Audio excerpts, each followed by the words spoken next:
ನಮಸ್ಕಾರ. ಇಂದಿನ ಈ ವಿಶೇಷ ವಿಶ್ಲೇಷಣೆಗೆ ಸ್ವಾಗತ. ಕುಂಭರಾಶಿಯವರ ಪಾಲಿಗೆ ಮೇ 9ರಿಂದ 12ರವರೆಗಿನ ಆ 4 ದಿನಗಳು ಎಷ್ಟೊಂದು ಮಹತ್ವದ್ದು ಅನ್ನೋದರ ಬಗ್ಗೆ ಮೂಲ ವರದಿಯಲ್ಲಿ ತಿಳಿಸಿರುವ ಕುತೂಹಲಕಾರಿ ಮಾಹಿತಿಯನ್ನು ನಾವಿಂದು ಬಿಡಿಸಿ ನೋಡಲಿದ್ದೇವೆ. ಇದು ಕೇವಲ ಸಾಮಾನ್ಯ ದಿನಗಳಲ್ಲ, ಬದಲಾಗಿ ಜೀವನಕ್ಕೊಂದು ದೊಡ್ಡ ತಿರುವು ನೀಡುವ ಸಮಯ ಅಂತಲೇ ಹೇಳಬಹುದು. ಬನ್ನಿ ಶುರು ಮಾಡೋಣ. ಸರಿ, ಇವತ್ತಿನ ನಮ್ಮ ಈ ವಿಶ್ಲೇಷಣೆಯ ರೂಪುರೇಷೆ ಹೇಗಿದೆ ಅಂತ ಒಮ್ಮೆ ನೋಡೋಣ. ಮೊದಲನೇದಾಗಿ ಕುಂಭರಾಶಿಯವರ ನಿಜವಾದ ವ್ಯಕ್ತಿತ್ವ, ಆಮೇಲೆ ಶನಿದೇವನ ಅನುಗ್ರಹ, 3 ಪ್ರಮುಖ ಶುಭವಾರ್ತೆಗಳು, ಮೇ 9ರಿಂದ 12ರವರೆಗಿನ ದಿನಚರ್ಯ ಹಾಗೂ ಕೊನೆಯದಾಗಿ ಕೆಲವು ಪರಿಹಾರಗಳು ಮತ್ತು ಸೂಚನೆಗಳು. ಮೊದಲ ವಿಭಾಗ ಕುಂಭರಾಶಿಯವರ ನಿಜವಾದ ವ್ಯಕ್ತಿತ್ವ.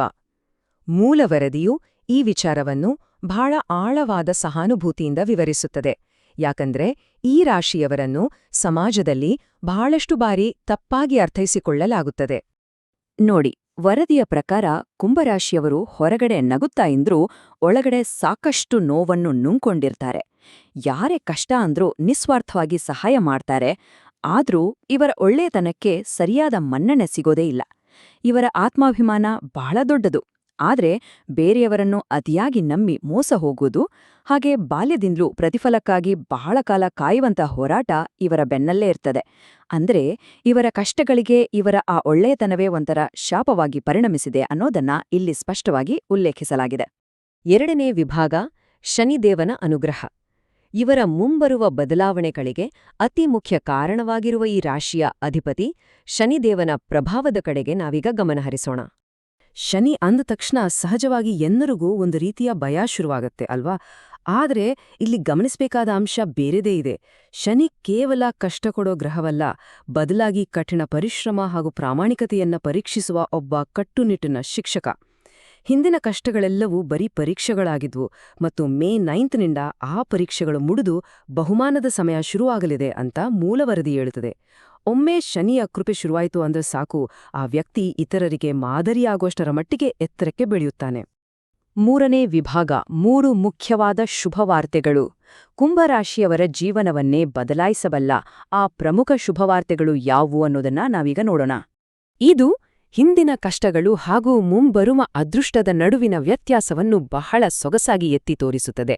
ಹಿಂದೆ ಸಾಲದ ಬಾಧೆ, ಕುಟುಂಬದಲ್ಲಿ ನೆಮ್ಮದಿಯಿಲ್ಲದಿರುವುದು, ಉದ್ಯೋಗದಲ್ಲಿ ವಿಳಂಬ, ಹೀಗೆ ಈ ರಾಶಿಯವರು ಸಾಕಷ್ಟು ಬಳಲುತ್ತಿದ್ದರು. ಆದರೆ ಮುಂದೆ ಬರಬೇಕಾದ ಹಣ ಕೈ ಸೇರುವುದು, ವಿವಾಹಯೋಗ ಅಥವಾ ಕುಟುಂಬದಲ್ಲಿ ನೆಮ್ಮದಿ, ಹಾಗೆ ಉದ್ಯೋಗದಲ್ಲಿ ಬಡ್ತಿ ಮತ್ತು ಪ್ರಶಂಸೆಗಳು ಖಂಡಿತ ಲಭಿಸಲಿವೆ ಅಂತ ವರದಿ ಅತಿ ಸ್ಪಷ್ಟವಾಗಿ ಹೇಳುತ್ತದೆ. ಎಂಥ ಅದ್ಭುತ ಬದಲಾವಣೆ ಅಲ್ವಾ? ಈ 3 ಹಂತಗಳು ಒಂದಕ್ಕೊಂದು ಹೇಗೆ ಲಿಂಕ್ ಆಗಿವೆ ಅನ್ನೋದು ನಿಜಕ್ಕೂ ಕುತೂಹಲಕಾರಿ. ಮೊದಲಿಗೆ ಸಾಲ ತೀರುವುದು ಮತ್ತು ಹೊಸ ಆದಾಯ ಬರುವುದರಿಂದ ಒಂದು ರೀತಿಯ ಆರ್ಥಿಕ ನಿರಾಳತೆ ಸಿಗ್ತದೆ. ಹಣಕಾಸಿನ ಸಮಸ್ಯೆ ಬಗೆಹರಿದ ತಕ್ಷಣ ಏನಾಗತ್ತೆ? ಮನೆಯಲ್ಲಿದ್ದ ಟೆನ್ಷನ್ ತಾನಾಗೇ ಕಡಿಮೆಯಾಗಿ ಪತಿ ಪತ್ನಿಯರ ನಡುವಿನ ಬಾಂಧವ್ಯ ಹೆಚ್ಚಾಗ್ತದೆ. ಅಂತಿಮವಾಗಿ ಈ ಮಾನಸಿಕ ಶಾಂತಿ ವೃತ್ತಿಜೀವನದಲ್ಲಿ ಅತ್ಯುತ್ತಮ ಸಾಧನೆ ಮಾಡಲು ಮತ್ತು ಮೇಲಧಿಕಾರಿಗಳಿಂದ ಮೆಚ್ಚುಗೆ ಗಳಿಸಲು ದಾರಿ ಮಾಡಿಕೊಡುತ್ತದೆ.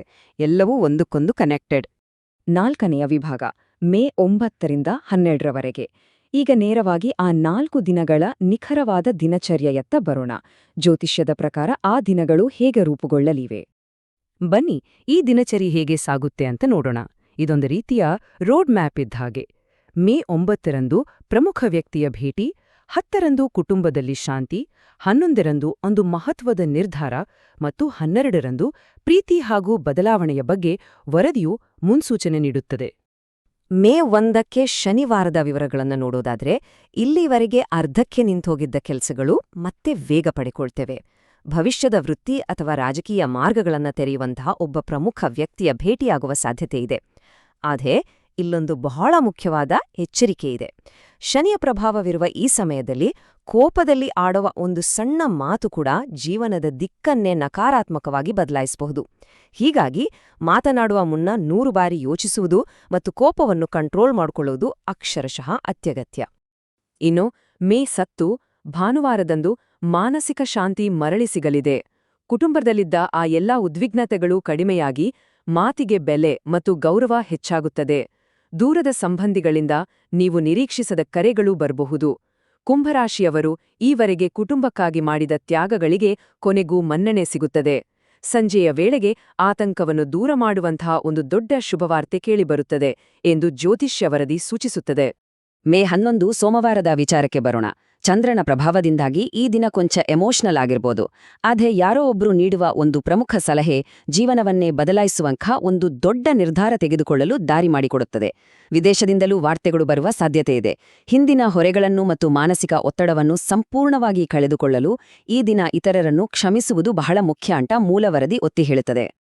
5ನೇ ವಿಭಾಗ ಪರಿಹಾರಗಳು ಮತ್ತು ಸೂಚನೆಗಳು. ಈ ಅದ್ಭುತವಾದ ಸಮಯವನ್ನು ಗರಿಷ್ಠವಾಗಿ ಬಳಸಿಕೊಳ್ಳಲು ಜ್ಯೋತಿಷಿಗಳು ನೀಡಿರುವ ಪ್ರಾಯೋಗಿಕ ಸಲಹೆಗಳು ಮತ್ತು ಆಧ್ಯಾತ್ಮಿಕ ಪರಿಹಾರಗಳತ್ತ ನಾವೀಗ ಮುಂದುವರೆಯೋಣ. ದಿನನಿತ್ಯ ಮಾಡಬೇಕಾದ ಪರಿಹಾರಗಳ ಬಗ್ಗೆ ವರದಿಯಲ್ಲಿ ಹೀಗೆ ಹೇಳಲಾಗಿದೆ. ಶನಿವಾರ ಕಪ್ಪು ಎಳ್ಳಿನಿಂದ ದೀಪ ಹಚ್ಚುವುದು ಮತ್ತು ಬಡವರಿಗೆ ಅನ್ನದಾನ ಮಾಡುವುದು ಬಹಳ ಶ್ರೇಷ್ಠ. ಭಾನುವಾರ ಮನೆಯ ಬಾಗಿಲಿಗೆ ಅರಿಶಿಣದ ನೀರು ಹಾಕುವುದು ಮತ್ತು ಮನೆಯ ಹಿರಿಯರ ಆಶೀರ್ವಾದ ಪಡೆಯುವುದು. ಸೋಮವಾರ ತಪ್ಪದೇ ಶಿವನ ದೇವಾಲಯಕ್ಕೆ ಭೇಟಿ ನೀಡುವುದು. ಇವೆಲ್ಲವೂ ಸಕಾರಾತ್ಮಕ ಶಕ್ತಿಯನ್ನು ಹೆಚ್ಚಿಸಿಕೊಳ್ಳಲು ನೀಡಲಾದ ಸಲಹೆಗಳು. ಹಾಗೆಯೇ ಒಳ್ಳೆಯ ಕಾಲ ಶುರುವಾದಾಗ ಹೊಟ್ಟೆಕಿಚ್ಚುಪಡುವವರಿಂದ ಬರುವ ಆರ್ಥಿಕ ಬಲೆಗಳನ್ನು ತಪ್ಪಿಸಲು ಯಾರನ್ನೂ ಕುರುಡಾಗಿ ನಂಬಿ ದೊಡ್ಡ ದೊಡ್ಡ ಹೂಡಿಕೆಗಳನ್ನು ಮಾಡಲೇಬಾರದು ಎಂಬ ಗಂಭೀರ ಎಚ್ಚರಿಕೆಯನ್ನು ನೀಡಲಾಗಿದೆ. ಓಂ ನಮಃ ಶಿವಾಯ. ಈ ಪವಿತ್ರ ಮಂತ್ರವನ್ನು ಸೋಮವಾರದಂದು ವಿಶೇಷವಾಗಿ ಜಪಿಸಲು ಶಿಫಾರಸ್ಸು ಮಾಡಲಾಗಿದೆ. ಇದು ಬರೀ ಮಂತ್ರವಲ್ಲ, ಇದು ಅದ್ಭುತವಾದ ಮಾನಸಿಕ ಶಾಂತಿಯನ್ನು ತರುತ್ತದೆ, ಜೊತೆಗೆ ಭಯ ಮತ್ತು ನಿದ್ರಾಹೀನತೆಯ ಸಮಸ್ಯೆಗಳನ್ನು ಗಣನೀಯವಾಗಿ ಕಡಿಮೆ ಮಾಡುತ್ತದೆ ಅಂತ ವರದಿಯಲ್ಲಿ ಬಲವಾಗಿ ಪ್ರತಿಪಾದಿಸಲಾಗಿದೆ. ವೈಯಕ್ತಿಕ ಮಾರ್ಗದರ್ಶನ ಬಯಸುವವರಿಗಾಗಿ ಮೂಲ ವರದಿಯಲ್ಲಿ ನೀಡಲಾದ ಮಾಹಿತಿ ಇಲ್ಲಿದೆ. ಶ್ರೀ ಕಾಳಿಕಾದೇವಿ ಜ್ಯೋತಿಷ್ಯಾಲಯದ ಜಿ ಲಕ್ಷ್ಮಣರಾಜು ಅವರನ್ನು 85 ಸಂಖ್ಯೆ 39,784 ಈ ಸಂಖ್ಯೆಯಲ್ಲಿ ಸಂಪರ್ಕಿಸಬಹುದು. ಇವರು ವಿವಾಹ, ಆರ್ಥಿಕ, ಆಸ್ತಿ ಮತ್ತು ಭೂಮಿ ಸಮಸ್ಯೆಗಳನ್ನು ಪರಿಹರಿಸುವುದಾಗಿ ವರದಿಯಲ್ಲಿ ಉಲ್ಲೇಖಿಸಲಾಗಿದೆ. ಇದೆಲ್ಲವನ್ನೂ ನೋಡಿದ ಮೇಲೆ ಅಂತಿಮವಾಗಿ ನಮ್ಮೆಲ್ಲರ ಮನಸ್ಸಿನಲ್ಲಿ ಒಂದು ಪ್ರಶ್ನೆ ಮೂಡುತ್ತದೆ. ಕುಂಭರಾಶಿಯವರು ಈವರೆಗೆ ಮಾಡಿರುವ ಆ ಮೌನ ತ್ಯಾಗಗಳಿಗೆ ಈ 4 ದಿನಗಳು ನಿಜಕ್ಕೂ ತಕ್ಕ ಪ್ರತಿಫಲವನ್ನು ನೀಡುವ ಆ ಮಹತ್ವದ ತಿರುವು ಆಗಲಿದೆಯಾ? ಈ ಜ್ಯೋತಿಷ್ಯದ ಮುನ್ಸೂಚನೆಗಳು ಅವರ ಭವಿಷ್ಯವನ್ನು ಹೇಗೆ ರೂಪಿಸಲಿವೆ ಅನ್ನೋದನ್ನ ನಾವು ಕಾದು ನೋಡಬೇಕಿದೆ. ಈ ಕುತೂಹಲಕಾರಿ ಮಾಹಿತಿಯ ಜೊತೆಗೆ ಇಂದಿನ ನಮ್ಮ ಈ ವಿಶ್ಲೇಷಣೆಯನ್ನು ಇಲ್ಲಿಗೆ ಮುಕ್ತಾಯಗೊಳಿಸೋಣ. ಧನ್ಯವಾದಗಳು.